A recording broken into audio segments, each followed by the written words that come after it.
Bien, mesdames, messieurs, chers collègues, je vais passer la parole à notre Benjamin qui va faire l'appel. Merci, monsieur le maire, pour l'appel. Richard Madier, Amapola Ventron, Marie-Odile Armandon, Mathieu Pietri, Présent. Monique Salomon, Roger Mossé, Corinne Lemeu, Edmond Oteggian, Édouard Alessander, Mathieu Morateur, Claude Lampeau, Armand Chamla, Claudine Achintre, Colette Toulec, Dominique Bièche, Roger Wex, Foster Mathieu,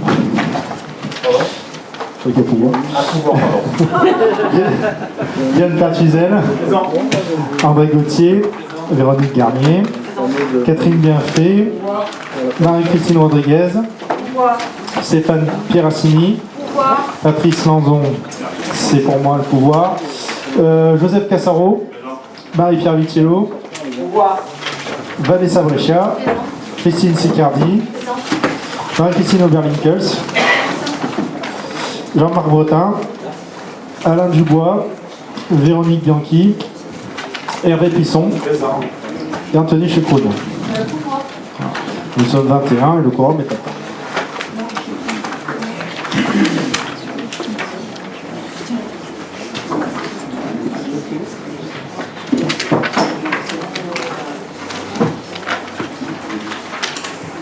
Bien, merci. Donc, mesdames et messieurs, je vous rappelle, comme à son habitude, que le conseil municipal de ce soir est filmé. Permettez-moi d'adresser mes félicitations aux organisateurs et participants de l'édition 2016 du Grand Défi. Je crois savoir que nos 28 équipes n'ont pas démérité. La surprise proposée par la jeune créatrice Bouken avec ce somptueux gâteau de 50 kg de chocolat représentant une sirène a subjugué l'ensemble des participants. Il est également important de souligner la réussite des rencontres musicales dans les jardins d'Albertas. Merci aux organisateurs et musiciens de l'Orchestre Philharmonique du Pays d'Aix. Côté château, je souhaite vivement féliciter l'association Boubelard pour son 15e salon annuel qui s'est déroulé du 17 au 26 juin. Toujours au château, le 39e salon des artistes avec les traditionnels prix du jury et du public vient de se terminer et les choix furent difficiles face à autant de qualités artistiques. Merci aussi à tous les bénévoles de nos associations qui font vivre notre commune pour leur participation à la nuit des associations qui s'est déroulée le 1er juillet dernier. Le conseil municipal de ce soir traitera principalement de l'adoption du nouveau plan local d'urbanisme révisé en intégralité. Véritable point d'orgue de la politique municipale et de ce mandat, j'ai souhaité une transparence totale et un débat sans limite avec les bouquins, mais aussi leurs élus qui ont eu le loisir de se pencher sur ce PLU lors de la séance plénière de mercredi dernier. Nous évoquerons aussi le choix du délégataire qui animera nos crèches à partir de la rentrée, de diverses subventions et de la position de la commune en matière de vidéoprotection à travers son adhésion au syndicat intercommunal du Grand Valais. Je vous rappelle que la fête nationale du 14 juillet sera célébrée à partir de 18h demain, place de l'Hôtel de Ville. La traditionnelle cérémonie officielle sera suivie d'un défilé de véhicules de pompiers, de véhicules de la ville, ainsi que de nos jeunes cyclistes chargés de la surveillance en forêt. Enfin, avant de passer à l'ordre du jour, je voudrais ajouter quelques mots sur la période estivale qui arrive. L'été est la saison pendant laquelle on entend mieux les échos de la fête chez les voisins. Évidemment, on vit plutôt les fenêtres ouvertes. Les odeurs de grillade, le chant du coq ou les aboiements des animaux d'à côté. Sans oublier les pétarades de tondeuses, tronçonneuses, mobylettes et autres engins à moteur. L'été, c'est la saison qui réclame plus de tolérance et de compréhension réciproque entre voisins. L'été, on aime vivre dans le jardin, où les plantes poussent avec exubérance, ce qui se traduit par beaucoup de déchets que l'on aurait tendance à brûler. Il est donc nécessaire de rappeler que cette pratique est interdite et que la déchetterie est parfaitement équipée depuis la mise en service de la nouvelle plateforme Déchets Verts. Et je tiens à ce sujet à condamner l'agression dont a été victime un agent affecté à la déchetterie par un utilisateur non autorisé. Ce manque de respect est pour ma part un véritable scandale. C'est aussi une saison particulièrement chargée pour les municipalités. Entretien des espaces verts et du fleurissement, travaux divers dans les écoles, nettoyage et petit entretien de la voirie et des réseaux pour vous permettre d'encore mieux vivre à Bouc-Bel-Air. C'est ainsi que la RD8N continuera sa transformation ou que les derniers tirages de fourreaux pour la fibre optique seront réalisés. À ce propos, pour toutes les questions relatives à l'accès à la fibre optique, que ce soit le calendrier, la procédure de raccordement ou encore le choix de l'opérateur, je vous invite à vous rendre sur notre site internet www.boucbelair.fr. En cette période d'été qui s'annonce, je vous souhaite de pouvoir vous poser un petit peu, de créer, d'ouvrir les yeux sur ce monde qui nous entoure, sur le tourisme que vous croiserez. Bref, oubliez l'agenda. Mais avant les vacances, place à l'ordre du jour.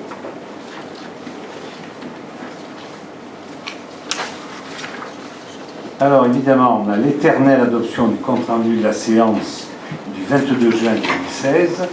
Je pense qu'il n'y a aucune information, puisque l'intégralité du compte-rendu est sur le site de la commune.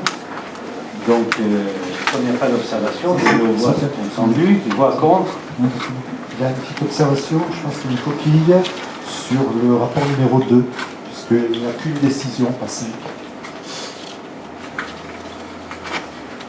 Ça va être quoi, du compte rendu? Pardon, comme je ne l'ai pas sous les yeux, je n'ai pas compris. Je sais pas. C'est une coquille sans accrochage, il suffit d'assigner. Et il y a un S en trop, c'est ça? Non, il y a 5, il n'y a qu'une décision. Vous n'aviez pris qu'une décision pour la convention à sous-emploi. Oui, l'article 21, 22, 22. Oui, c'est ça. Le monsieur dit qu'il n'y a qu'une décision et c'est indiqué 5 décisions.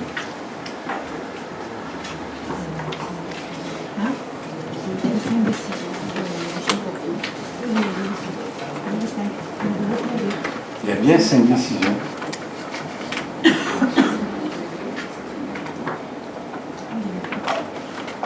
Qui toutes 5 concernaient la convention assaut emploi formation alors. Pardon? Toutes 5, les 5 concernaient la convention assaut emploi formation. Je n'avais pas retenu ça. On parle bien du compte rendu du 22 juin. L'année conseil, c'était le 22 juin. C'est une erreur. Alors, c'est une erreur. Qu'est-ce qui est une erreur?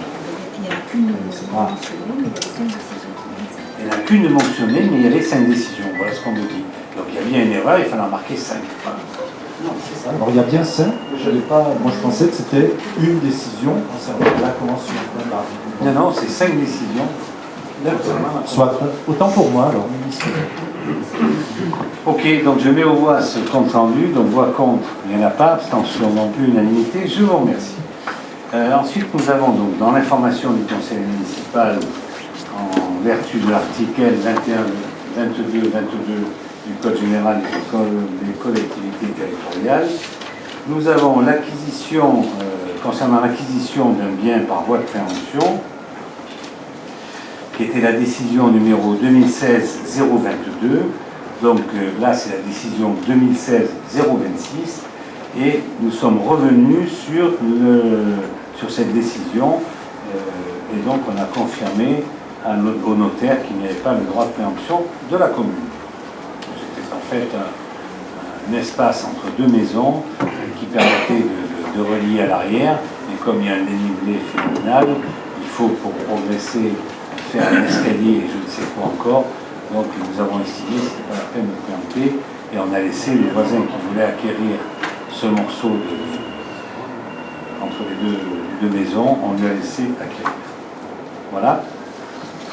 Pas de questions là-dessus. Merci. Donc après, nous avons création de 4 postes et la suppression d'un poste. Alors, il s'agit donc de créer 3 postes afin de pouvoir nommer stagiaire, donc un adjoint technique de 2e classe à temps complet, un adjoint technique de 2e classe à temps complet aussi, mais c'est pas la même référence. Un, c'est la référence C2, 2, 4, 20, et l'autre, c'est C2, 2, 4, 21.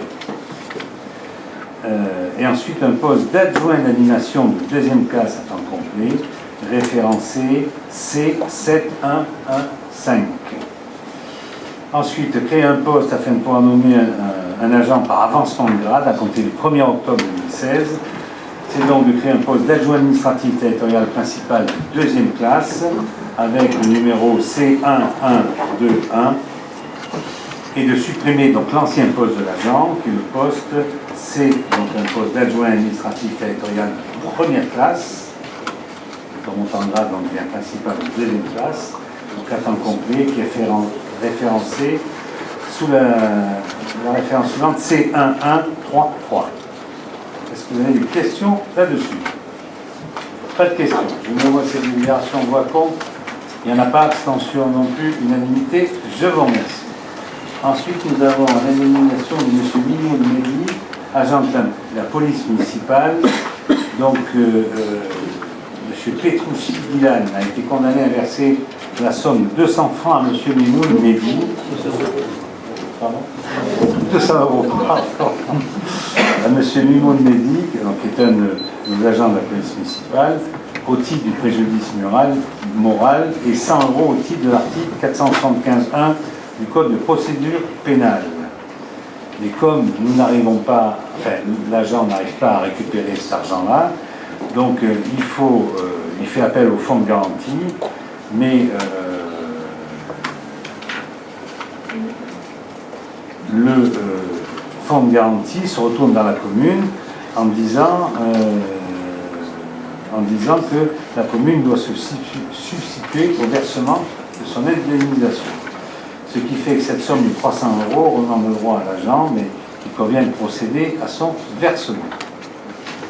Voilà. Et après, on se retournera, je crois, vers le fonds de garantie, une fois qu'on aura versé, le fonds de garantie ne paiera pas directement à l'agent. Question là-dessus. Pourquoi faire simple quand on peut faire compliqué? Si vous préférez, on en est là. Voilà. Pas de questions, donc je mets au voix cette délibération. Voix contre, il n'y en a pas. Abstention non plus. Unanimité, je vous remercie. Nous avons ensuite le rejet du projet de dissolution du syndicat intercommunal de Grand Vallat.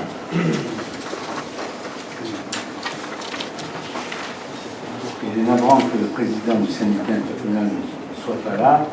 Mais en gros, la commune de Cabriès a délibéré au mois d'avril, je crois de mémoire, c'était le 4 avril. Je n'ai pas la date. Bon, je crois que c'était le 4 avril. Délivrant sur sa sortie du syndicat intercommunal du Grand Vallat. On peut déjà noter que, on n'a même pas eu la courtoisie de nous le dire. Ni le président du syndicat, ni le maire d'Auvergne n'était avisé. On l'a appris par la presse. Et ensuite, elle demandait de bénéficier de cette sortie, du mandat au préfet, de pouvoir sortir parce qu'elle estime que les compétences sont maintenant données à la métropole. Le syndicat intercommunal du Grand Vallat existe depuis 1977. Il a été créé en 1977 pour le collège intercommunal Georges Brassens à Bouc-Bel-Air. Nos 3 communes de Signane, Bouc-Bel-Air et Cabriès s'étaient unies pour faire en sorte qu'il y ait au sein de ces 3 communes un collège, et il a été placé à Bouc-Bel-Air, à côté de là où il est actuellement, puisque si vous faites, vous regardez sur une carte, le village de Cabriès, le village de Bouc-Bel-Air et le village de Signane, il est donc l'épicentre de ces 3 communes. Si je puis permettre de l'appeler comme ça. Et puis, donc ce collège a été créé, à l'époque c'était compétence État, et puis le collège de Cabriès, Marie-Moron, s'est créé de mémoire en 1986. Donc le syndicat intercommunal qui ne s'appelait pas le Grand Valais à l'époque, s'appelait le SIC-CES, syndicat intercommunal pour la construction de CES, le CES. Le SIC-CES a participé d'ailleurs à la construction du collège de Cabriès-Marimont. Et puis, nous étions en 86, dans le mandat 89-95, avec les deux autres maires qui présidaient ce syndicat, avec les deux autres maires, nous sommes tombés d'accord pour s'orienter vers la prévention de la délinquance et faire la maison intercommunale du droit et du citoyen. Cette maison intercommunale du droit et du citoyen permettait de recevoir des permanences d'avocats dans un premier temps, puis après d'autres permanences tournées vers le droit et la défense du citoyen, qui a été faite de mémoire, à un moment donné, elle était dans la résidence Plein Centre, dans des locaux que nous possédions à la résidence Plein Centre. Et puis, on a continué, il y a eu le collège de Simiane qui s'est fait aussi, le parvis a été payé par le syndicat intercommunal, tout comme d'ailleurs le collège de Cabriès et le collège de Montbéliard ont profité des travaux payés par le syndicat intercommunal. Et puis, sous le mandat précédent, tout au moins dans la décennie précédente, il a été décidé de faire non seulement la prévention de la délinquance, mais aussi la vidéoprotection. Donc le syndicat intercommunal de Grand Valais installé des caméras dans les lieux, évidemment désignés par les communes, sur les 3 communes. Alors, j'ai plus en tête le nombre de caméras, mais je crois qu'il y en a... Personne ne peut m'aider là-dessus, c'est dommage que ma collègue en ne soit pas là. Pardon ? 85 en tout. 85 caméras en tout, donc réparties sur les 3 communes. Et puis, bon, nous sommes arrivés à la tête de ce syndicat en 2014.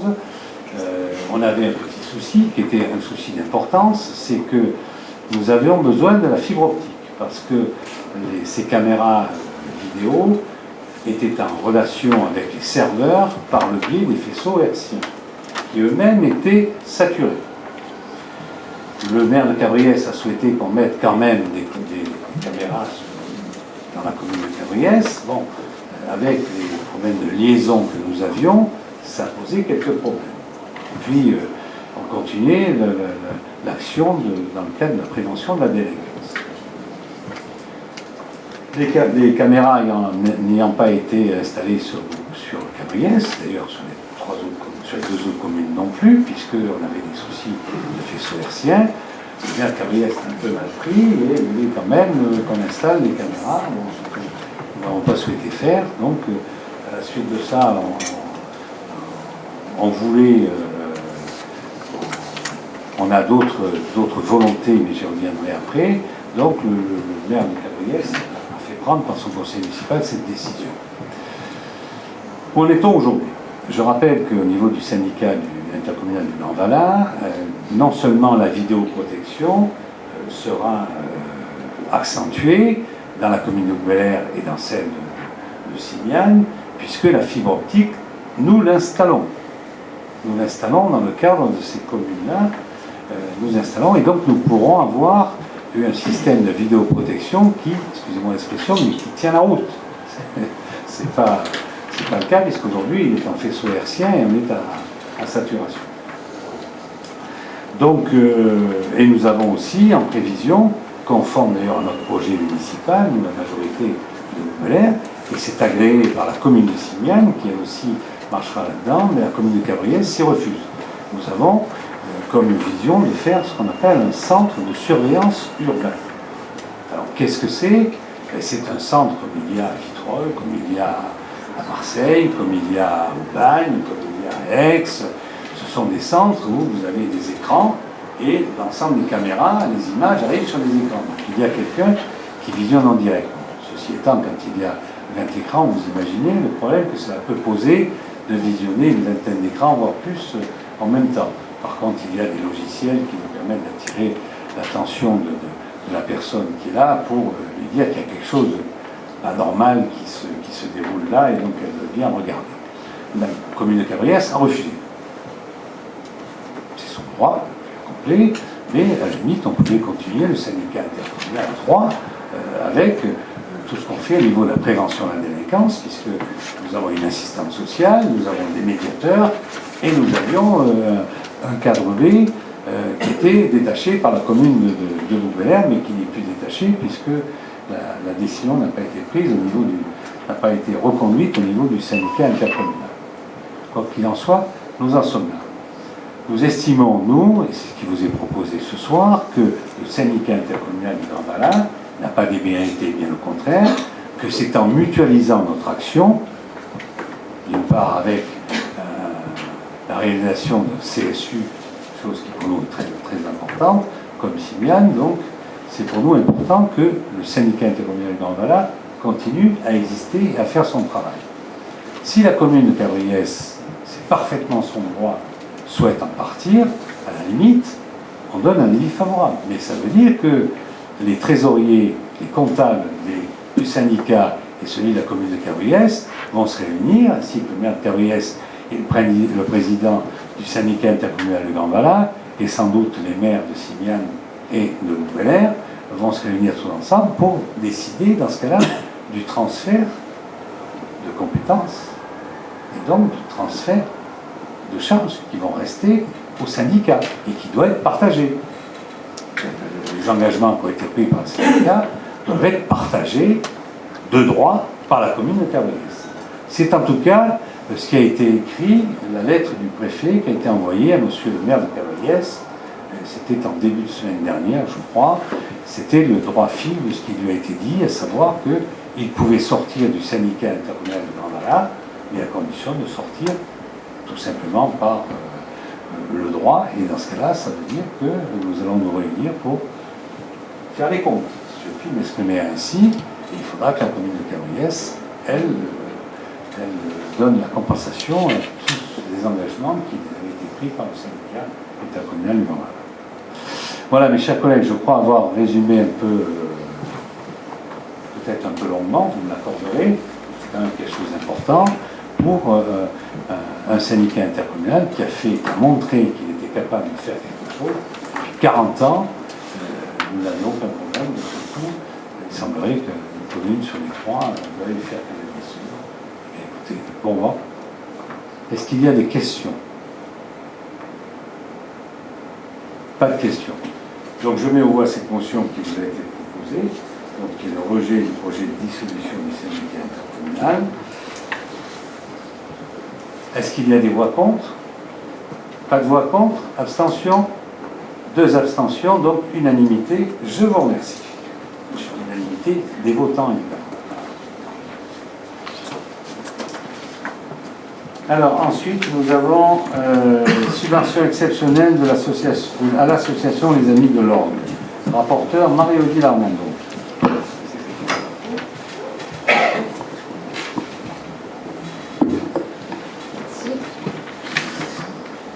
Donc les 2 délibérations, vous avez vu, présentent la même problématique. Les 2 délibérations que je vais présenter, la 6 et la 7. Il s'agit de 2 associations culturelles qui organisent des festivals sur Bouc-Bel-Air, les Amis de l'Orgue et Wolfgang. Ces 2 associations recevaient une subvention de la communauté du Pays d'Aix. En juillet 2015, la communauté du Pays d'Aix a voté un transfert de 10 000 € à la commune de Bouc-Bel-Air pour qu'elle verse directement ses subventions. Ce transfert, pour l'instant, n'a toujours pas été effectué, puisque je vous rappelle que la CPA ayant disparu, c'est la métropole qui devrait verser ses subventions. Donc pour éviter de mettre en péril les finances de ces associations, puisque le festival des Amis de l'Orgue a eu lieu, et que le festival de Bois sous les Platanes va avoir lieu en septembre, les contrats sont déjà faits, donc il faut pouvoir aider en fonction du budget qu'ils avaient prévu. Donc on vous propose de voter des subventions exceptionnelles pour chaque association. Donc je reprends chaque délibération. Pour les Amis de l'Orgue, le montant est de 4 200 €. Vous savez que les Amis de l'Orgue organisent toute l'année des concerts et le festival au mois de juin. Et pour Wolfgang, il s'agit de 1 850 €. Le concert de Bois sous les Platanes aura lieu le 25 juin, je crois. Donc on va mettre...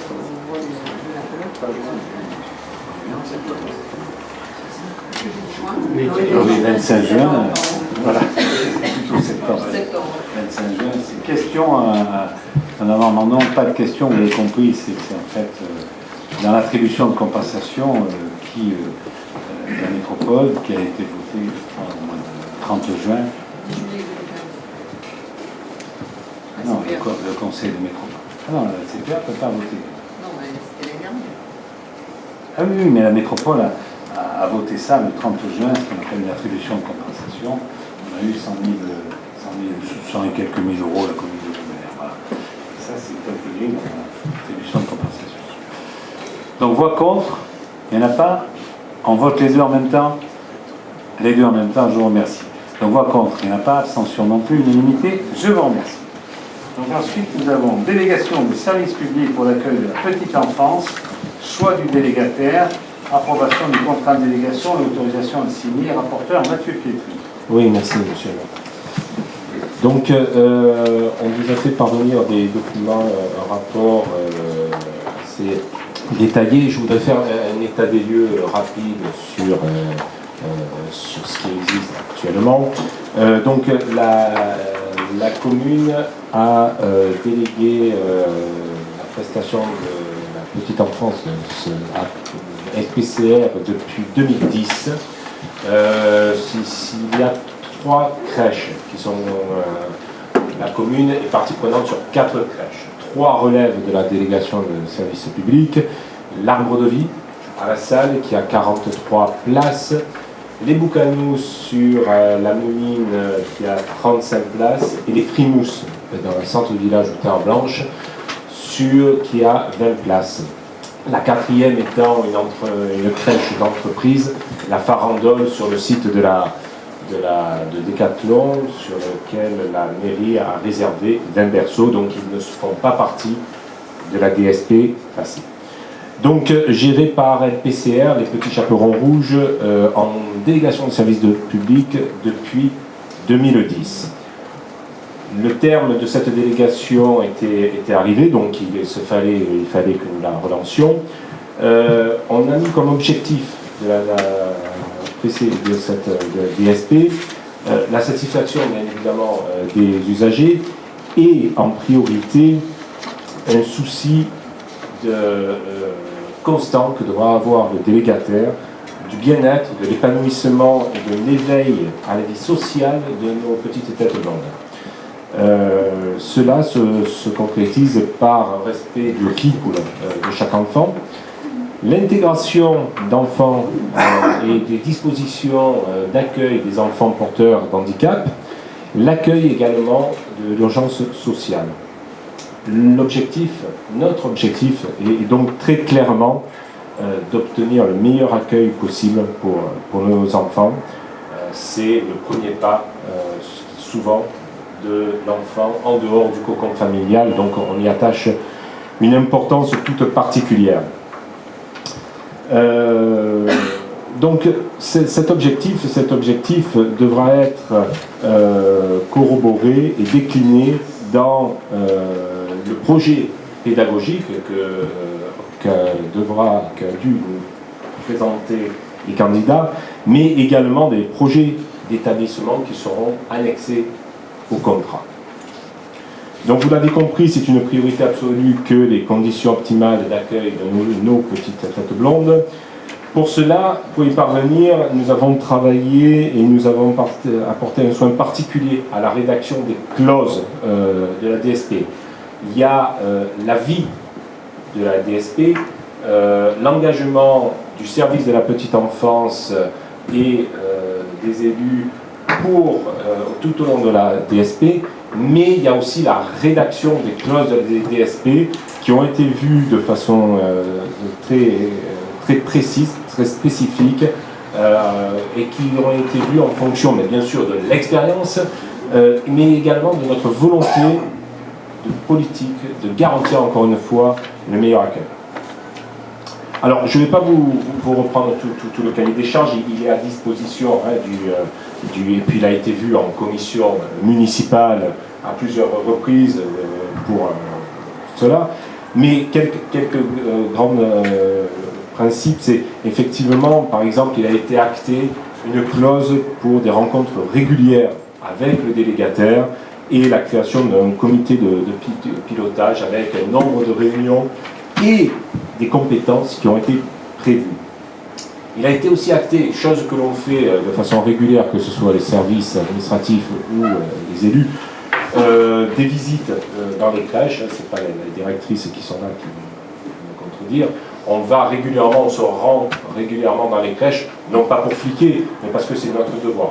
On se doit d'être présent et de voir que tout va bien, etc. Donc ça a été mis noir sur blanc.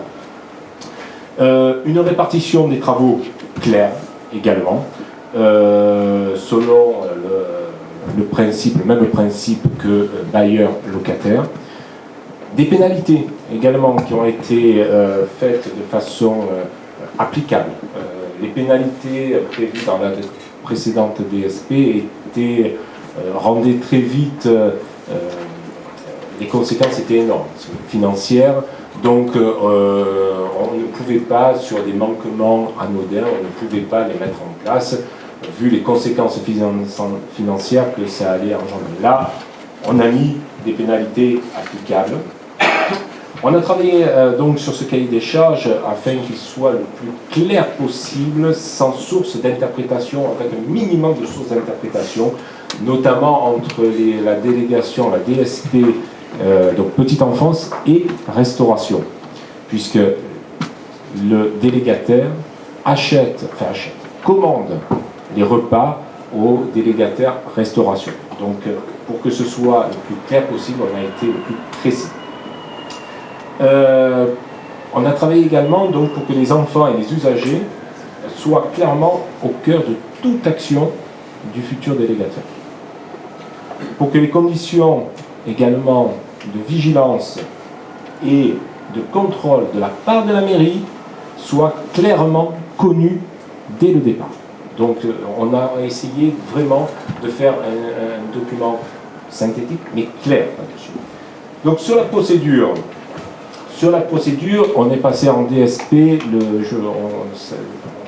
ça relève d'une décision du conseil municipal, j'ai plus la date exacte, mais c'est d'avril 2015, sur une procédure avril 2015. C'est une procédure de DSP. Le grand avantage de la procédure de DSP sur l'appel d'offres, c'est qu'elle permet en fait de négocier. Pas seulement l'aspect financier, mais également de mettre en avant ce que veut et de préciser, le cas échéant, ce que souhaite la commune. Donc, il y a quelques grandes étapes à cela. Il y a eu une publication qui a été effectuée. Suite à cette publication, 10 candidats ont remis une offre. La réunion d'ouverture des plis s'est réunie et a désigné 5 entreprises, enfin 10 candidats ont remis une candidature. La commission des prix s'est réunie et a admis 5 candidats à présenter une offre, ce qui a été fait pour 3 d'entre eux. Les 3 ont été agréés lors de l'ouverture des prix des offres et ont fait l'objet d'une négociation dans des termes identiques, avec une procédure identique très précise. Donc, le choix, en fait, on a été accompagné tout au long de cette procédure, à part un cabinet d'avocats et d'experts comptables, donc pour les aspects juridiques et financiers, qui ont éclairé les dossiers et les questions qu'on pouvait se poser, puisqu'on n'était pas le seul, on n'est pas compétent dans toutes les matières. Donc, le choix, l'offre qui ressort, c'est l'offre en fait qui est vraiment, qui apparaît comme étant la plus centrée sur l'enfant, sur les parties prenantes, sur les familles, et non sur simplement des aspects réglementaires et juridiques. J'en veux deux exemples, par exemple. le pointage jusqu'à présent, toute heure commencée à la minute, hein, ce qui n'est pas toujours très bien vécu, et pour cause. C'est la réforme de la PSU, prestation de services universels, imposée par la CAF. Néanmoins, dans ce cadre-là, il y aura une tolérance de 10 minutes, donc qui fait que, bon. Il y a aussi un paragraphe entier qui est dédié aux conditions d'accueil des enfants porteurs d'handicap. Et c'est un sujet qui nous est cher, donc on sent vraiment que l'entreprise a produit un document et une offre qui répond à nos attentes. L'offre, donc, également économique. L'offre économique est une offre équilibrée, hein, qui va bien évidemment dans l'intérêt du délégataire, là, de l'argent, mais également dans l'intérêt de la commune, puisque, comme vous l'avez constaté, il y a une anticipation de la baisse de la subvention de mairie sur quelques années, et un intéressement de la mairie dans le cas où il y a un bénéfice supérieur à 10 000 € par crèche. Donc, ce sera reversé à la mairie. Donc, dans l'analyse, donc je pense que c'est une offre qui est gagnante-gagnante. Dans l'analyse, on a également été très vigilant aux conditions de reprise du personnel DSP, car c'est eux qui aussi sont au contact direct des enfants, donc il nous est important aussi que les conditions d'accueil soient analysées et connues. Et voilà, donc au vu de ça, il est donc demandé au conseil municipal d'approuver le choix de la société Bullébile en qualité de délégataire de services publics pour la gestion de 3 structures multi-accueil de la petite enfance et de la commune de Bouc-Bel-Air, d'approuver le contrat de délégation du service public pour la gestion des 3 structures multi-accueil de la petite enfance, d'autoriser Monsieur le maire à signer le contrat de délégation de service public pour la gestion des 3 structures de multi-accueil de la petite enfance et tout document y afférent, d'autoriser Monsieur le maire à effectuer toute diligence pour rendre le contrat exécutoire. Voilà. Bien, merci Mathieu. Vous précisez aussi une chose, c'est que le 4e site, lui, n'entre pas dans la DSP et qu'il continuera, même s'il est avec les petits chapeaux rouges, puisque l'équipe précédente avait acheté, j'allais dire des lits, c'est pas des lits, c'est des berceaux à LPCR, qui est une crèche interentreprise qui est située sur le site des Quatre Ponts. Voilà, est-ce que vous avez des questions à poser à Mathieu Pietri? Je rappelle qu'on était en commission plénière la semaine dernière, donc on était en commission pour les questions techniques. Elles ont été posées mercredi dernier. Là, par contre, c'est des prises de parole politiques. On n'avait pas, c'était le sujet qui n'était pas abordé la semaine dernière, c'était la potabilisation. Ah, vous avez raison, autant pour mais c'est pas autant pour de moi. toute façon, j'ai pas de questions, puisque ayant participé à la commission de délégation de services publics, j'avais pu effectivement voir les propositions des uns et des autres, et avant négociation, il semblait effectivement que Boullébile était la proposition la plus intéressante. Je vois que les négociations n'ont pas modifié cet avis. Juste une question, les personnes qui sont reprises, qui travaillaient donc chez LPCR, qui donc maintenant vont travailler chez Boullébile, vont, je crois, avoir une formation pour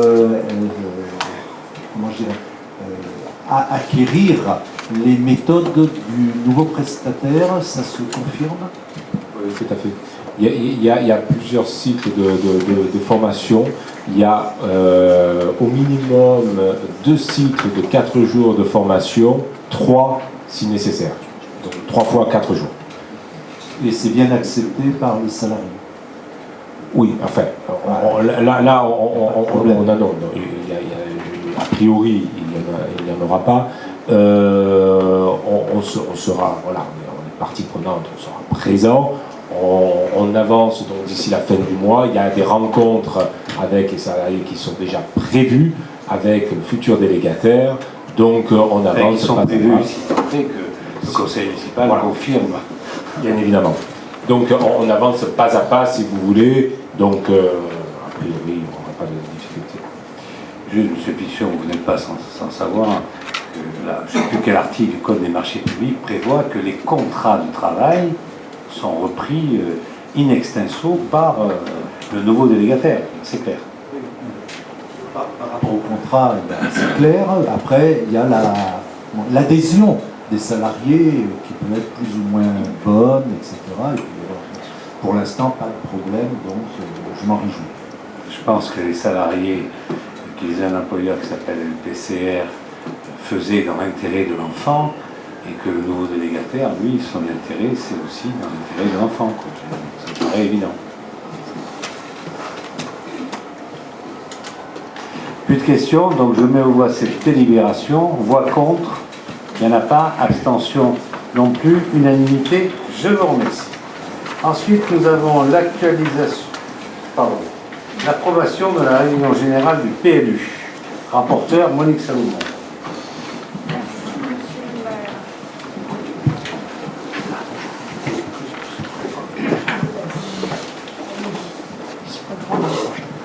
C'est bon? Ça va, vous m'entendez? Il n'y a pas de souci? Alors, en fait, nous allons vous demander aujourd'hui d'approuver le projet de la révision générale du PLU.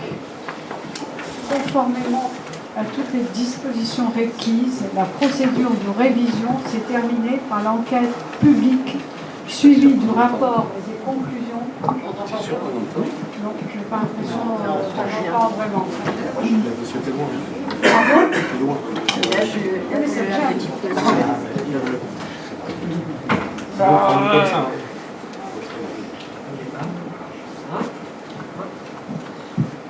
On va avoir là un bouche, non, pratiquement. D'accord. Alors je répète, conformément à toutes les dispositions requises, la procédure de révision s'est terminée par l'enquête publique, suivie de rapports et des conclusions du commissaire enquêteur. Notre objectif pour la réalisation de ce PLU tenait compte, si vous voulez, des engagements, de nos engagements de campagne. Le PLU, version vie nature promise et volonté politique d'une amélioration de la qualité de vie, nous en avons tenu compte dans cette révision.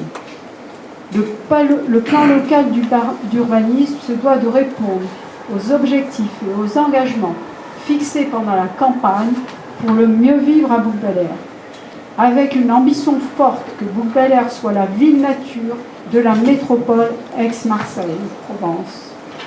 Amélioration de la qualité et de la diversité des paysages, recensement des espaces protégés, définition des enjeux environnementaux de notre commune, ainsi qu'amélioration de la qualité de vie. Ce qui doit nécessairement passer par un arrêt de l'urbanisation rapide et démesurée tant que ne seront pas réglés les problèmes de circulation. Les enjeux sont énormes. Ils doivent nous permettre de mieux circuler, mieux construire, mieux respirer, mieux développer, mieux vieillir, mieux bouger, mieux se cultiver, mieux protéger. Il nous faut donc adapter dans les règles du PLU pour répondre à tous ces enjeux. Mieux circuler, arrêt de plans de campagne et de la pollution visuelle. Une étude sur la requalification de la RD8 est en cours. Mieux construire, consultation de la population par rapport à la densification. Le référendum qui s'est déroulé en novembre 2014 sur la question « Faut-il freiner la densification ?», la réponse des bouquins a été positive à 79-61% des votants. Oui, il faut freiner l'urbanisation. En ce qui concerne l'obligation de réaliser 25% de logements sociaux, comme la loi Allure de Mme Duflot nous l'impose, le PLU instaure pour toute construction de 400 m² la réalisation de 50% de logements sociaux. Ce n'est pas du 100%. Mieux respirer. Nous avons augmenté la surface de zones naturelles pour que Boues-Bel-Air devienne le poumon vert entre Aix et Marseille. Les espaces naturels représentent 50% de la superficie de la commune. Et les espaces agricoles représentent aussi maintenant 10% du territoire communal. En corollaire, diminution donc de 135 hectares sur les zones urbaines et à urbaniser. Nous avons instauré dans le PLU une superficie d'espace vert minimum pour chaque construction, y compris en zone économique. Nous avons réalisé une étude sur la biodiversité pour protéger les zones soumises à la faune et à la flore. Des éléments remarquables identifiés aussi grâce à l'inventaire paysager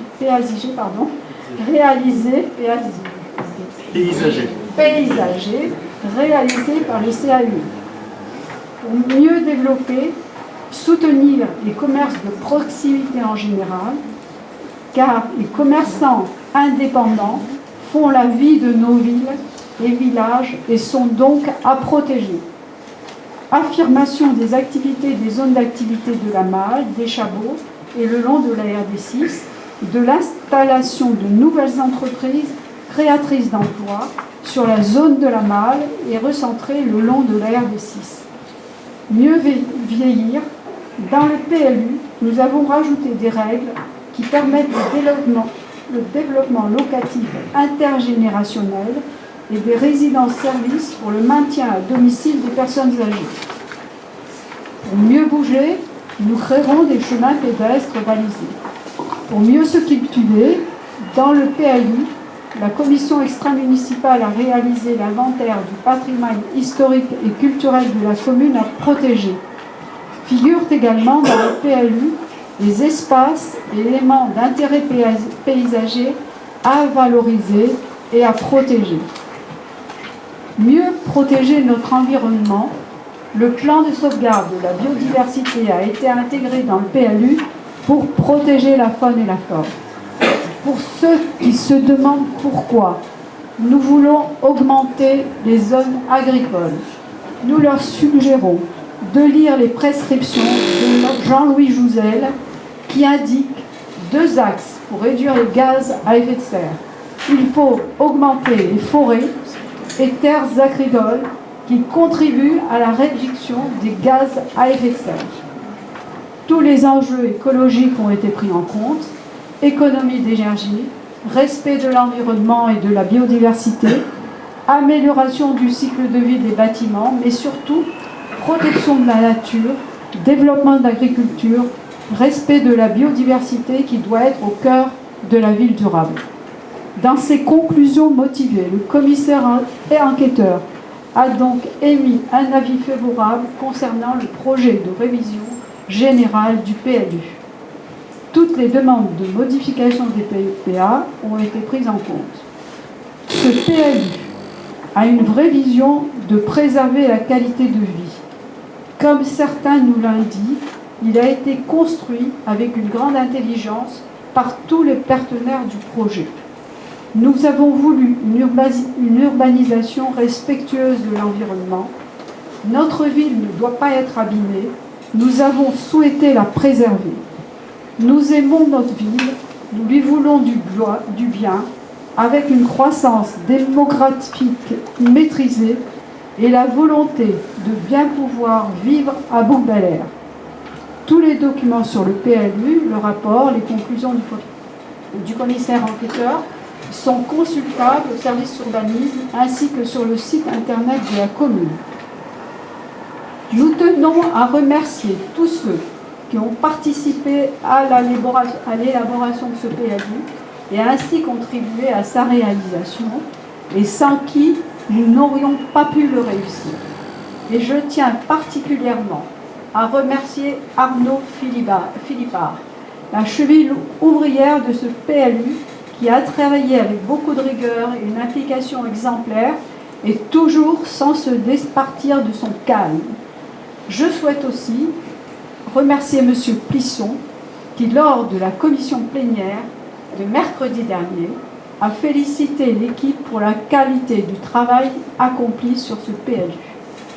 Monsieur le maire vous propose donc maintenant au conseil municipal d'approuver le projet de révision générale du plan local d'urbanisme. Est-ce qu'il y a des interventions? Vous avez la parole. Merci.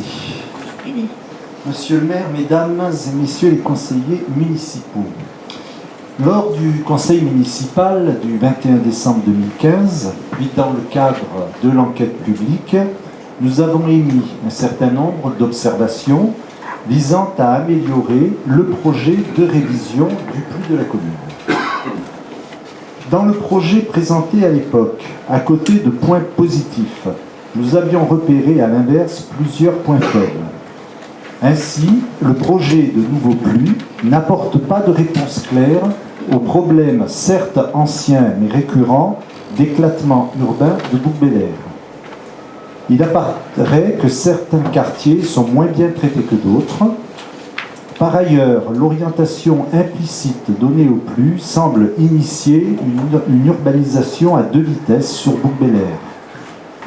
Le poids de l'enjeu urbain du quartier de Montory, que l'on peut estimer à terme à 2500 habitants, nécessite dès aujourd'hui une urbanisation mieux définie. Le futur PLU n'ouvre pas de perspectives nouvelles pour le développement d'activités économiques productives sur la commune. Enfin, les problématiques croissantes de déplacement dans ou via Bouc-Bélier ne sont pas suffisamment prises en compte.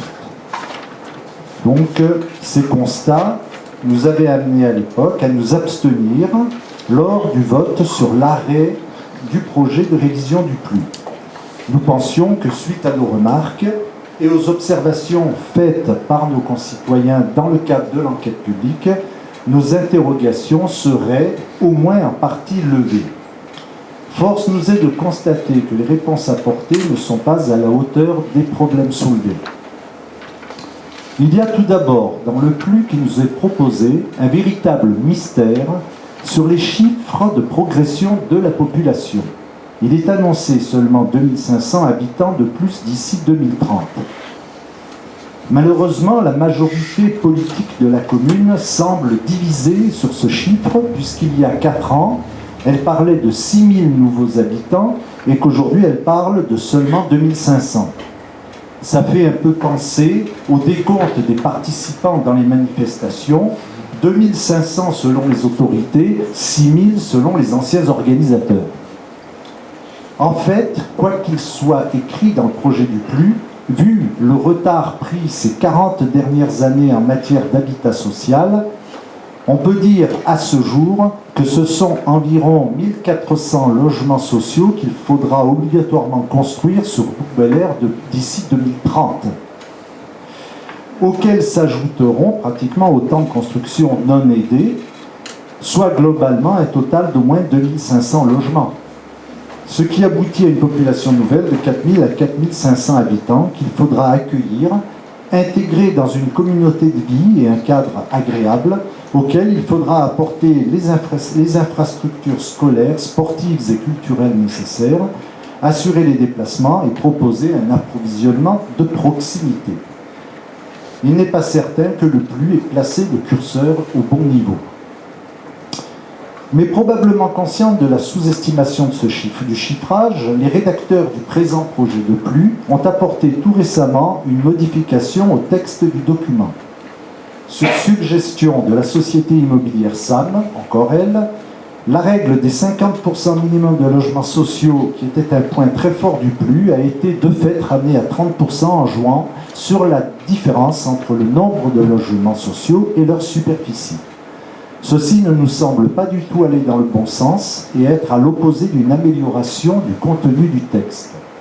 Car inévitablement, cela se traduira par la construction de petits logements aidés, pendant que la construction de logements pour les familles concernera majoritairement celles qui sont aisées. C'est un pas en arrière dans la mixité sociale, ce que nous regrettons vivement.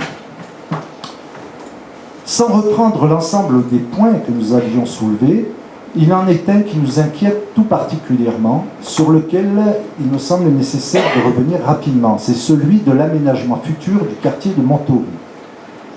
Même si nous ne sommes pas convaincus qu'en matière d'urbanisation, l'ensemble des dents creuses du territoire bouquin ont été utilisées avant d'urbaniser de nouvelles zones, mais ayant en face de moi un dentiste, je ne m'engagerai pas sur le terrain des dents creuses bouquaines.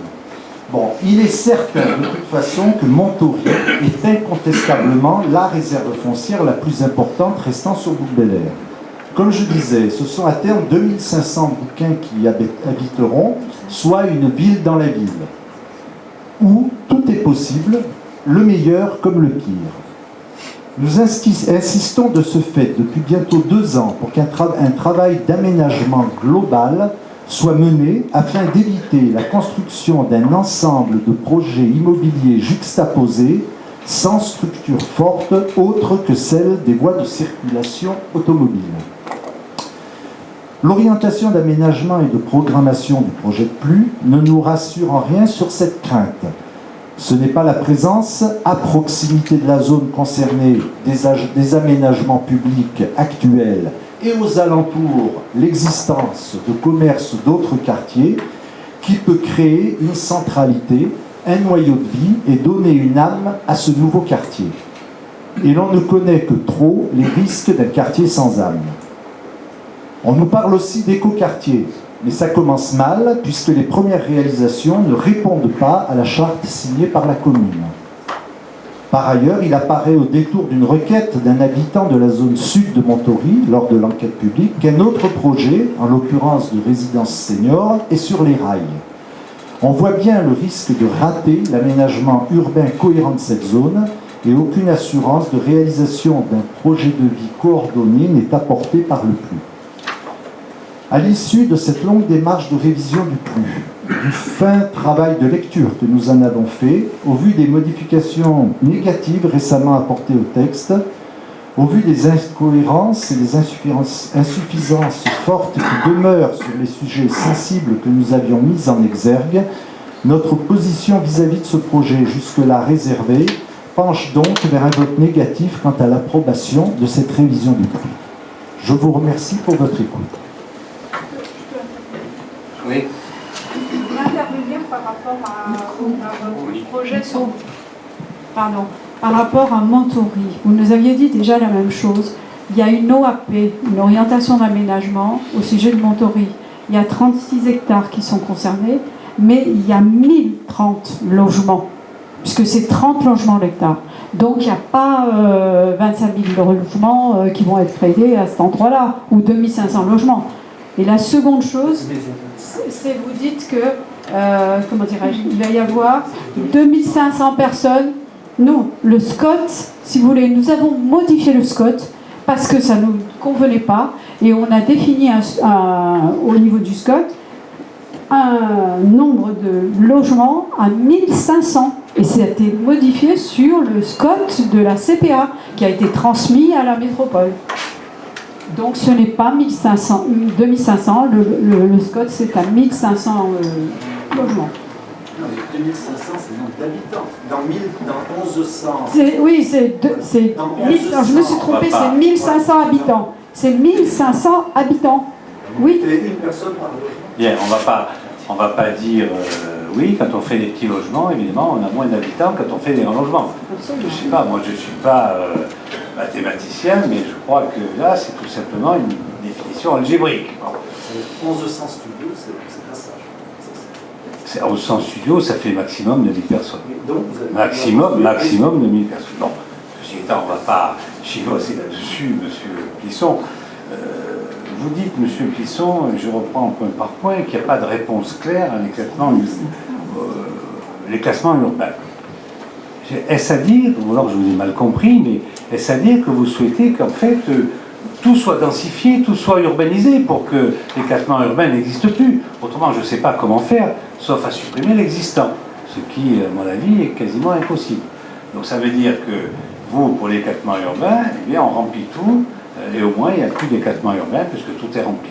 C'est aussi une façon de voir les choses, c'est pas la nôtre. Urbanisation à deux vitesses. Urbanisation à deux vitesses, ça veut dire quoi urbanisation à deux vitesses?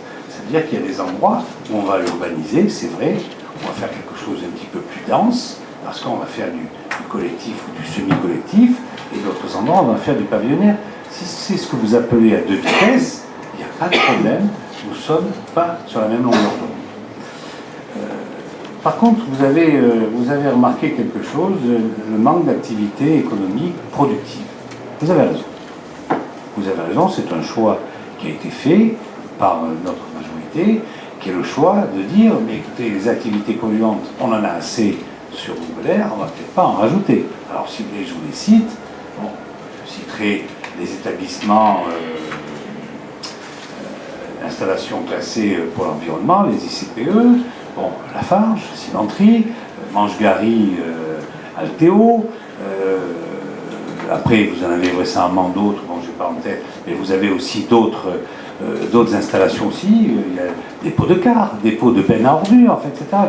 À un moment donné, nous n'avons pas souhaité faire en sorte que la commune soit couverte par ce genre d'activité économique productive, puisqu'en fait, Lafarge c'est bien un producteur, Altéo c'est bien un producteur, même si les cars du Pays d'Aix, les bus du Pays d'Aix, vous estimez que c'est pas un producteur, si, c'est quand même producteur d'emploi et de richesse. Par contre, déplacement dans Montbéliard, ça fait partie du... comment ça s'appelle? Quelque chose qui n'est pas notre compétence, c'est la CPA qui l'a fait, le PDU. Le plan de dépassement urbain, je cherchais... On a voté aussi en conseil le PDU. Le plan de déplacement urbain, le PDU, donc, qui a été fait par la CPA l'an dernier et qui a été adopté, à ma connaissance, à la quasi-unanimité du conseil de communauté. C'est pas à nous. Par contre, dites-vous bien que le maire de Montbéliard sait très bien, compte tenu de l'urbanisation qui va être amenée, puisque les travaux devraient commencer, je pense, à la fin de l'année, à côté du collège, a demandé au territoire du Pays d'Aix, puisque pour l'instant c'est le territoire qui gère ça, de prévoir une distribution, transport en commun, une innervation par les transports en commun, de manière à ce que les habitants qui vont être dans les 130 logements qu'il va y avoir à côté du collège, eh bien, ils puissent être desservis par les transports en commun. Ce n'est pas le cas aujourd'hui. Donc c'est à l'étude et c'est en fait mis en place en septembre, non pas 2016 mais 2017, puisqu'on n'aura pas de nouveaux habitants récemment avant la fin 2017, voire le début 2018. Vous voyez que de ce côté-là, on est quand même, on regarde et on fait attention à beaucoup de choses. Vous évoquiez tout à l'heure la majorité politique de Montbéliard qui a fait le PLU de 2012, qui n'était pas la même que celle aujourd'hui autour de la table, hein, vous l'accorderez, puisque à l'époque, c'était 6000 habitants. Non, nous avons un projet municipal, j'y reviendrai, nous avons un projet municipal qui a été proposé à nos concitoyens, à nos électeurs, et ils ont voté largement pour ce projet. Donc, la majorité de l'époque, c'était 6000 habitants en 2030. Nous n'en sommes qu'à 2005 de plus. Voilà, 2500 de plus, il y a quand même une différence, c'est à peine 40% des 6000. Donc c'est pas du tout la même majorité politique, contrairement à ce que vous dites. Par contre, et là, venant de vous, je crois que vous êtes dans les Verts, non, monsieur Pisson, si je ne m'abuse. Donc vous êtes avec madame Duflot, qui nous a imposé déjà 20%, on n'y arrivait pas à faire 20% de logements sociaux, donc elle nous a obligés d'en faire 25%. Nous sommes aujourd'hui au tiers. Il nous en manque 906 exactement, 906 et non pas 1400 d'ici 2030. Alors je vous l'accorde. Je vous accorde que il faudra que eux-mêmes, ce qu'on va faire, vont générer eux-mêmes des logements sociaux, puisque ce sont les résidences principales, et que 4 logements sociaux nouveaux va nous amener à en faire un supplémentaire. Je vous l'accorde. Mais j'ose espérer une chose, M. Pisson, c'est qu'en en avril, mai, juin 2017, on ait une alternance et qu'on revienne sur cette loi SRU et ces 25% de logements sociaux qui sont impossibles à mener. En tout cas, on verra dans un an ce qu'on va faire. Donc 14 400 d'ici 2030, ça, c'est vos amis politiques qui nous imposent, et j'ose espérer qu'ils ne seront plus là, et que les miens arrivent dans ce cas-là. Je vous l'accorde. Non, mais je vous l'accorde. Je suis d'accord avec vous. Je suis d'accord avec vous. Il y a 200 communes en France qui sont concernées, et donc on explique que pour 200 communes, on ne va pas refaire une loi. Mais bon, on peut très bien. Madame Dufault, pour 200 communes, peut-être elle en a rajouté encore quelques-unes, puisque c'était à 20%, elle est passée à 25%, donc elle n'a fait qu'augmenter le nombre de communes déficitaires. Je ne peux pas vous laisser dire ça. Je ne peux pas vous laisser dire ça que nous sommes revenus en arrière sur la mixité sociale parce que nous sommes passés à 30% de logements sociaux. Il a été évoqué très justement, alors vous avez dit son nom, mais c'est un professionnel de l'immobilier, il a été évoqué par un professionnel de l'immobilier qu'en fait, quand on disait 50%, on ne savait pas si c'était en nombre ou en surface. Donc, on a préféré, nous, et vous le comprenez d'ailleurs, ça me paraît tellement évident, il n'y a pas besoin d'avoir bac plus 10 pour comprendre cela. Un gamin en CM2 va le comprendre. On préfère dire 50% en nombre. Et c'est sûr que la population boucaine, qu'est-ce qu'elle nous demande comme logement? Eh bien, ce sont des enfants de l'outre-mer, donc ils vont demander des petits appartements. Ce sont des gens qui se séparent, donc ils ne vont pas demander de grands appartements. Ce sont malheureusement des familles qui éclatent. C'est ce genre de demande que nous avons. Et nous sommes là pour faire en sorte que les bouquins, non seulement soient priorité, mais c'est que ça leur revienne, tout simplement. Donc de ce côté-là, monsieur Plisson, je ne peux pas vous laisser dire ce genre de choses, parce que c'est une volonté politique qui est claire et nette. On n'est pas là pour accepter des grandes familles qui nous viennent d'ailleurs. On voit bien les demandes que nous avons. Alors je sais que vos amis au gouvernement imposent au préfet ceci ou cela, et que nous, il n'est pas question que nous acceptions ça. Alors, par contre, vous avez évoqué Montory. Montory comme étant le poumon de la commune. Vous avez raison, il n'y a rien. Il y a des champs cultivés. Donc c'est vrai que c'est là où peut se faire des logements. Par exemple, c'est un poumon, c'est là où peut se faire une centralité. Mais nous, en ce qui nous concerne, la centralité, elle n'est pas ailleurs qu'ici. La centralité, elle est ici même, sur le Piton. Parce que ça, c'est notre patrimoine. Ça, c'est notre commune. C'est la commune pour laquelle nous sommes venus. Ce n'est pas une commune nouvelle que nous voulons. C'est tout simplement une commune. Alors vous n'êtes pas rassurés, mais moi je suis très rassuré. Je suis très rassuré parce que ce PLU est conforme, si vous voulez, aux 4 directions que j'avais demandées. 1. On intègre le problème des inondations. C'est intégré dans le PLU. Ce n'était pas. On intègre aussi le problème de l'incendie. L'incendie de forêt. Plus une journée comme celle-là, vous savez que tous les pompiers sont en alerte et que vous savez qu'on a 500 personnes sur le terrain, on en a encore 500 casernes qui sont prêts à venir. 3e point, on intègre la biodiversité, la faune et la flore. Ça a été dit par l'adjoint délégué au PNU. Et 4e point, on intègre le patrimoine du Beaubelair, c'est-à-dire tout ce qui est terrain, tout ce qui est paysage, tout ce qui est bastide, tout ce qui est point important. Et ça, c'était les 4 directives que j'avais données personnellement, conformément au projet électoral que nous avons proposé à nos concitoyens. Alors voyez-vous, vous n'êtes pas rassurés. Moi, je crois que les bouquins peuvent être rassurés parce qu'on a tenu nos engagements. Vous avez fait votre déclaration. Vous êtes deux. Monsieur Plisson fait... Pardon ? C'est très court ce que je vous ai dit, mais je souhaite intervenir. Vous n'avez pas demandé avant. Il y a une intervention politique, intervention politique. Je demande au moment où je dois demander, monsieur le maire. C'est terminé. C'est terminé. C'est terminé. Non, non, monsieur Plisson, c'était...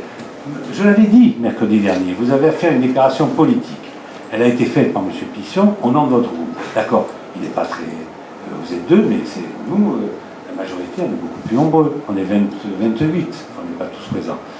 On ne va pas parler à 28. Je vous ai dit la semaine dernière que vous aurez à prendre une position politique pour expliquer votre vote. C'est une position politique que je vais prendre là aussi. Madame, vous avez expliqué, M. Plisson a expliqué au nom de votre groupe, qu'il votera contre. Le contraire m'aurait étonné, pas ça. Parce qu'autrement, vous n'êtes pas d'opposition. Si vous votez pour le PLU et vous votez pour le budget, vous n'êtes pas d'opposition, je suis navré. Voilà. Donc je vais vous demander de vous exprimer là-dessus. Donc voix contre sur ce PLU. Il n'y a pas de voix contre, il y a une voix contre. Non mais monsieur le maire, je ne comprends pas. C'est de la dictature. Mais non, c'est pas de la dictature. Je suis désolée, vous demandez qui intervient, il intervient. Madame la conseillère municipale, je vous l'avais dit la semaine dernière en commission plénière, on ne va pas s'exprimer là-dessus. On a eu une commission plénière technique. Aujourd'hui, c'est des positions politiques. Je souhaite prendre une position politique, monsieur le maire. Et pas je ne vais pas parler de questions techniques. Vous l'avez prise au nom de monsieur Plisson.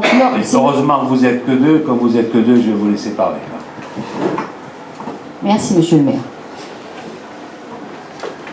Alors, je rejoins également Hervé Plisson en ce qui concerne le travail technique remarquable qui a été fait par le service de l'urbanisme pour la révision du PLU. Nous avons tous à cœur de préserver notre cadre et notre qualité de vie à Boucle. En revanche, je regrette que nombre de changements apportés à ce PLU ne l'aient pas été dans un bon état d'esprit. Beaucoup de décisions relatives aux problématiques de terrain constructibles ou inconstructibles trahissent dans les faits des règlements de compte ou des passe-doigts. Nous assistons à une volonté de fermeture de Boucle-Bel-Air, non pas basée sur des faits avérés, mais sur des hypothèses aberrantes qui n'ont qu'un seul objet, entretenir un climat de méfiance et de peur dans la population. Malheureusement, cette vision restrictive et cette absence de schéma de développement bienveillant sur le long terme, la population de Boucle-Bel-Air en fera les frais tôt ou tard. L'une des illustrations de cette vision opportuniste demeure la montée du Front National.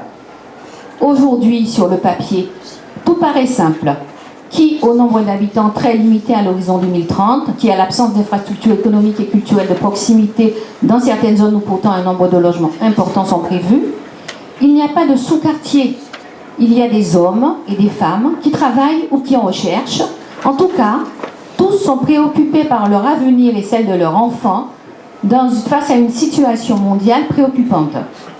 Un maire qui, en termes de biodiversité, fait attention, entre autres, à la reproduction des batraciens et aux couloirs aériens d'oiseaux migrateurs, se doit d'être dans la bienveillance vis-à-vis de tous les habitants de sa commune, et plus particulièrement vis-à-vis de ceux qui sont en difficulté ou qui traversent des moments difficiles.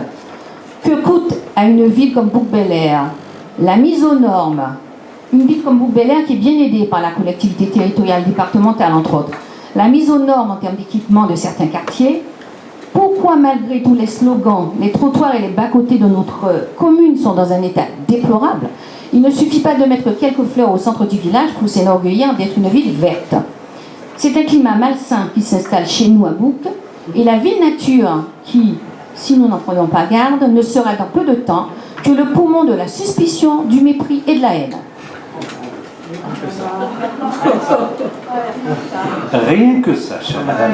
J'avoue que je ne vois pas ce que le PLU a à voir là-dedans. Le PLU, c'est pas un cas d'urbanisme. Voilà, donc, C'est général, monsieur le maire. Ah, c'est général. Mais écoutez, libre à vous de le croire.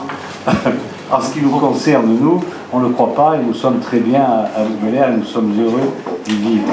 Voilà. Donc, je ne vais même pas vous répondre parce que je pense que vous êtes hors sujet. Voilà. Donc, ceci étant, je mets au voie donc cette délibération sur la révision générale du PLU. Voix contre, il y en a 2. Merci. Abstention, il n'y en a pas. Donc, majorité, et je vous remercie. Bien. Nous avons donc, à la suite de ça, il faut actualiser ce qu'on appelle le périmètre d'application du droit de préemption urbaine, le DPU, évidemment. Pourquoi c'est moi le rapporteur? C'est moi le rapporteur. Voilà, en fait, c'est simplement le DPU, ce qu'on appelle le droit de préemption urbaine. Donc il faut, dans ce cas-là, compte tenu du nouveau PLU, eh bien, il faut l'actualiser. Voilà. Alors, vous direz exactement ce qu'il en est. Je ne vous le dirai pas, mais ça, c'est une conséquence du PLU, tout simplement. Est-ce qu'il y a des questions là-dessus? Pas de questions. Je mets au voie de cette délibération, on voit contre. Il n'y en a pas. Abstention non plus. Unanimité. Je vous remercie. Ensuite, nous avons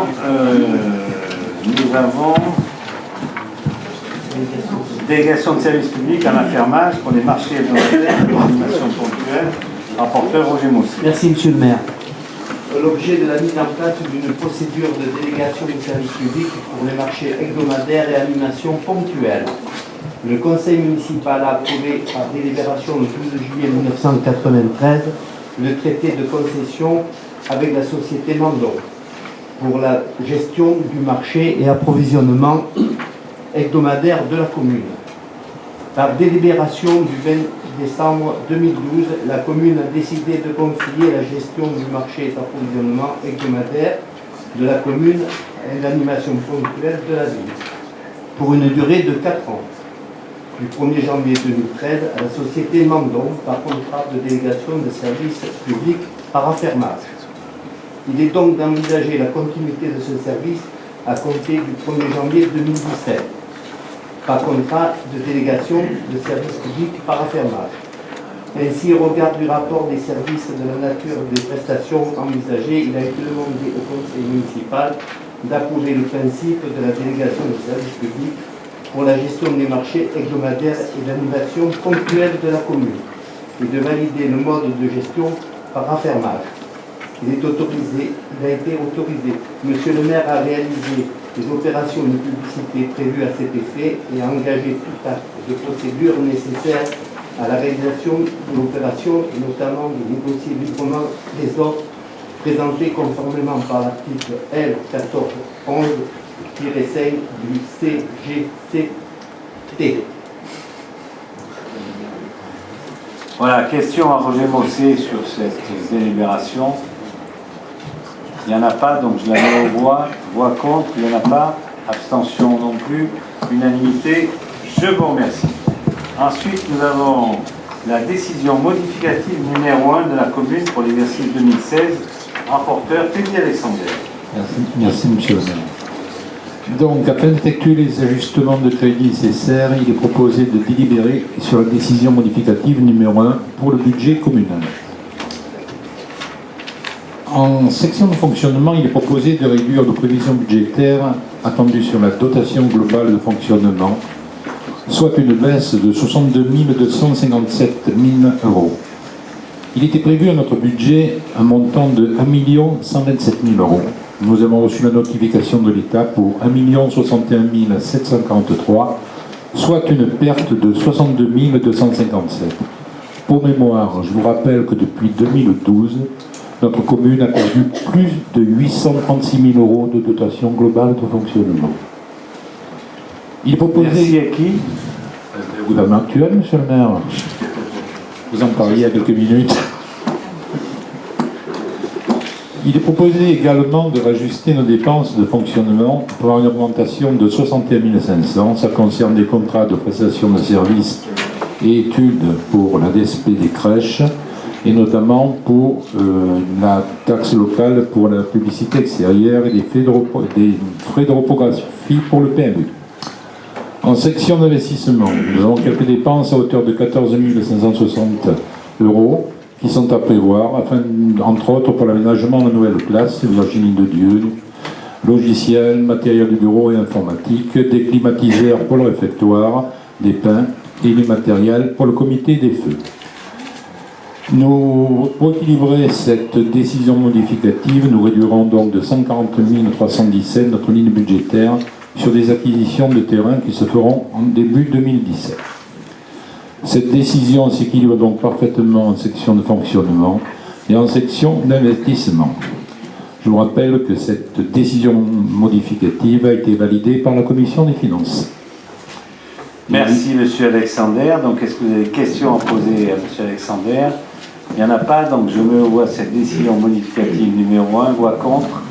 Il n'y en a pas, abstention, 2 abstentions, donc l'unanimité des votants, merci. Je voudrais dire quelque chose, monsieur le maire, nos élus, tous les élus devront signer cette décision modificative à la fin du conseil municipal. Les documents sont dans le hall. Y compris ceux qui n'ont pas voté. Oui, dedans. Ensuite, nous avons l'encaissement des recettes de Faites l'entreprise par la régie des recettes événements. Rapporteur Teddy Alexander. Alors, le groupe Bel Air souhaite développer le dynamisme économique en favorisant la création d'entreprises de façon innovante. Fête à l'entreprise est un événement organisé sur 2 jours consécutifs en partenariat avec Décathlon Village qui héberge la manifestation. Cette initiative consiste à proposer à toute personne souhaitant créer son entreprise de rencontrer différents mentors et ainsi rendre son projet concret. La municipalité s'engage ainsi en faveur de jeunes entrepreneurs désireux de développer l'esprit d'entreprendre. La tarification pour la participation est de 25 € par personne. Il est donc demandé au conseil municipal d'autoriser l'encaissement des recettes de la manifestation par la régie des recettes événements. Merci. Question atelier Alexander. Ça, c'est une question de formelle. Désigner un régisseur. Bon, pas de questions. Je me vois ces délibérations en voix contre. Il n'y en a pas. Abstention. Non plus unanimité. Je vous remercie. Délibération suivante. Il s'agit toujours avec le même rapporteur de la tarification de l'exploitation de photographie à des fins commerciales. Oui, la commune souhaite pouvoir tarifer l'exploitation des photographies dont elle est propriétaire lorsqu'un tiers les utilise dans un but lucratif ou commercial. Le prix donc est fixé à 40 € la photographie. Il est donc demandé aussi au conseil municipal d'autoriser l'encaissement de cette recette par la régie des recettes événements. Est-ce que vous avez des questions, atelier Alexander? Pas de questions. Je me vois cette délibération en voix contre. Il n'y en a pas. Abstention non plus unanimité. Je vous remercie.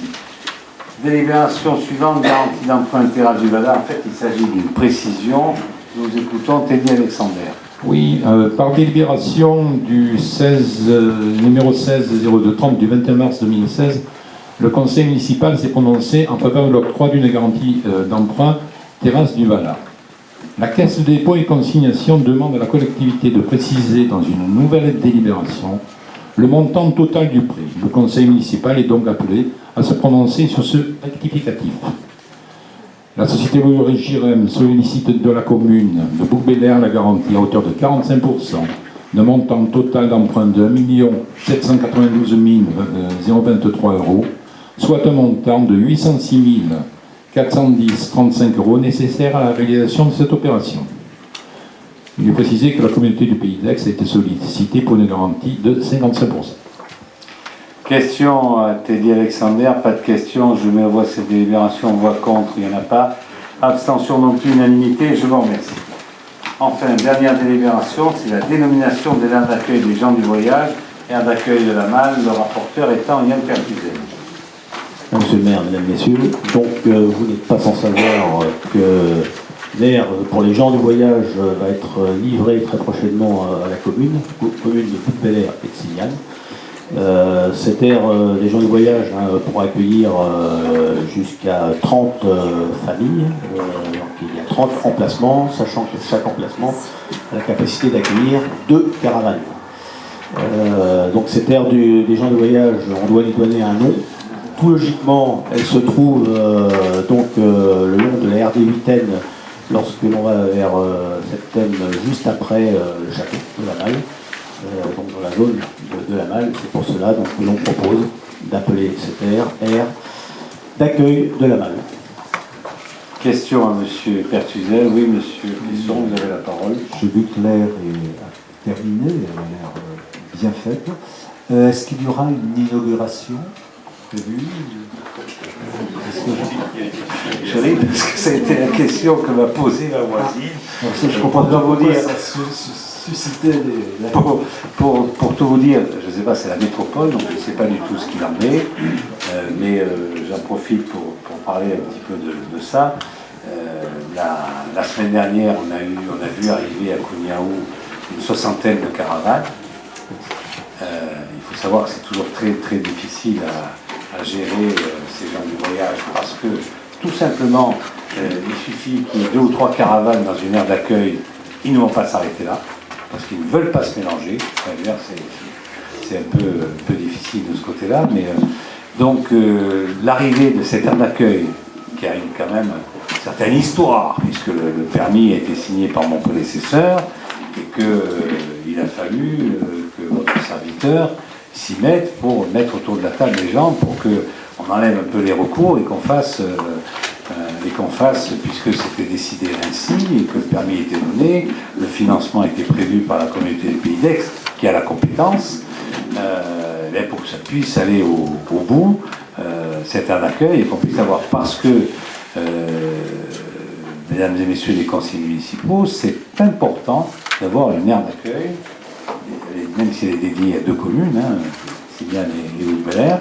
Je rappelle qu'en contrepartie, ça avait été ce qui avait été acté sous le mandat précédent.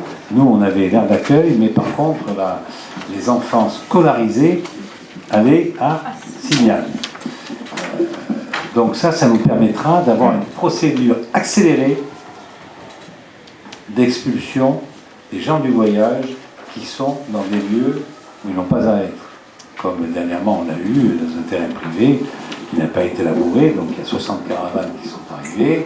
Bon, ils sont partis au bout d'une semaine, la procédure avait été commencée par le propriétaire privé, mais d'entrée, quand ils sont arrivés, ils ont dit qu'il restait une semaine, jusqu'à dimanche, ils sont bien partis dimanche, mais sachez qu'il y en a qui sont restés 3 semaines, 4 semaines, voire plusieurs mois, et que là, nous pourrons avoir, grâce à l'aide des gens du voyage, puisque le préfet prend son arrêté, c'est d'ailleurs le sous-préfet qui prend, le sous-préfet prend un arrêté d'expulsion, ils ont 3 jours pour contester au tribunal administratif, et le tribunal administratif, il conteste en référé, et le tribunal administratif a 3 jours pour se prononcer.